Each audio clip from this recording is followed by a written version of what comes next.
Hello friends, मैं doctor Pritam Sulakhe from Nucleus IVF Pune.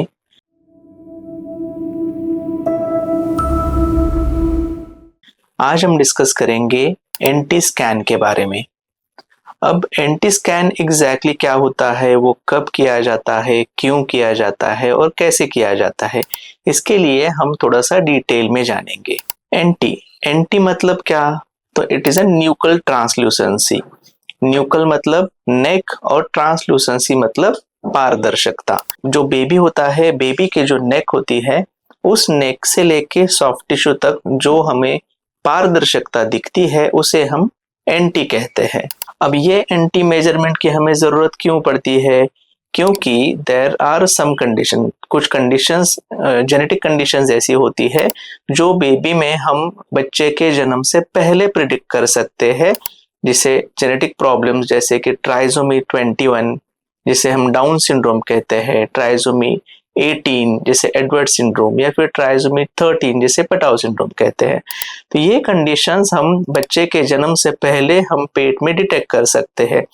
अब इसमें क्या होता है, ये कंडीशंस में कभी कभी बच्चा हाइट में छोटा रहना, बच्चे के दोनों आंखों का डिस्टेंस ज्यादा रहना, या फिर बच्चे के कान जो होते हैं वो लो सेट होते हैं, या फिर हार्ट में मेजर प्रॉब्लम्स होते हैं बेबी के, बेबी को सिंगल किडनी होती है, हाथ पैरों में एबनॉर्मलिटीज होती है, और सबसे इम्पोर्टेंट सब कुछ ठीक रहा तो भी बच्चे के मेंटली चैलेंज कंडीशंस हो सकती है।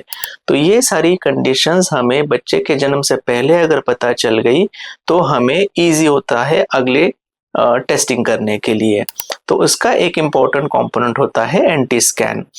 अब ये स्कैन हम कब करते हैं? एंटी स्कैन हमारा पहले थर्ड मंथ में होता है, जैसे कि 11 वीक से लेके 13 वीक 6 डेज तक हम ये स्कैन करते हैं। ये स्कैन करने के लिए बेबी का न्यूट्रल पोजीशन होना बहुत जरूरी होता है, और जब भी हम स्कैन करते हैं तब जो हमारी सोनोग्राफी का स्क्रीन होता है उसका 80% जो एरिया होता है वो बेबी के हेड और नेक से ऑक्युपाई होना चाहिए, तो ही हमारी एग्जैक्ट रीडिंग उसमें आती है। अगर रीडिंग्स गलत आती है, जैसे कि अगर बेबी का पोजीशन फ्लेक्स हो या फिर एक्सटेंडेड हो, तो जो रीडिंग्स है वो सही नहीं मानी जाती और फिर उसकी वजह से आगे की प्रॉब्लम्स हो सकती है।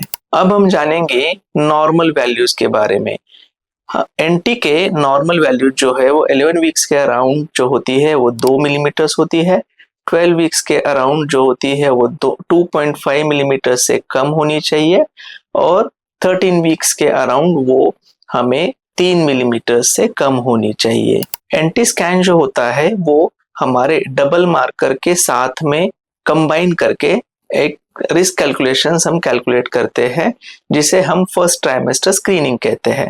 तो फर्स्ट ट्राइमेस्टर स्क्रीनिंग में 3 चीजों का ध्यान रखा जाता है। एक होता है हमारा एंटी स्कैन, दूसरा होता है हमारा डबल मार्कर का वैल्यू जो ब्लड टेस्ट होता है, और तीसरी होती है हमारी हिस्ट्री, जिसमें कुछ previous history of down syndrome या फिर स्मोकिंग, अल्कोहल ड्रिंक्स, ऐसे कुछ अगर हिस्ट्री हो तो वो हम एक सॉफ्टवेयर में ऐड करते हैं। ये सॉफ्टवेयर हमें रिस्क देता है कि बच्चे में प्रॉब्लम्स होने की रिस्क कम है या ज्यादा है। अगर कम रिस्क आता है तो हमें कुछ करने की जरूरत नहीं पड़ती है, लेकिन अगर वो हाई रिस्क कैटेगरी में आ जाता है तो हमें फर्दर टेस्टिंग करनी पड़ सकती है। तो ये जो फर्दर टेस्टिंग होती है वो डिफरेंट फॉर्म्स में होती है, जैसे कि कुछ NIPS कहते हैं, या फिर हमें एमनियोसेंटेसिस की जरूरत पड़ सकती है, कोरियोनिकुलस बायोप्सी की जरूरत पड़ सकती है। तो ये जो टेस्टिंग्स होती है तो उसमें हमें कंफर्मेशन मिलता है कि सच में बेबी में कुछ प्रॉब्लम्स है क्या। मान लेते हैं कि अगर ऐसे कुछ बेबी में प्रॉब्लम आती है तो फिर आगे के डिसीजंस लेने के लिए आपको इजी हो जाता है। अब एंटी स्कैन का एडवांटेज ये होता है कि वो बहुत अर्ली प्रेगनेंसी में हम वो टेस्ट करते हैं।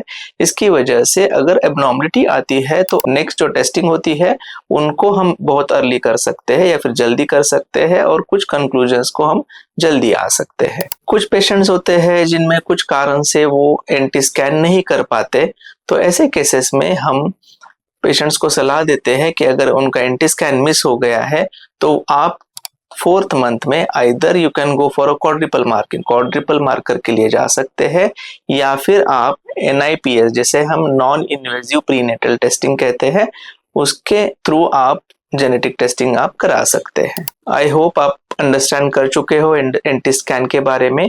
अगर आपके इसके बारे में कोई भी प्रश्न हो तो आप कमेंट बॉक्स में हमें पूछ सकते हैं।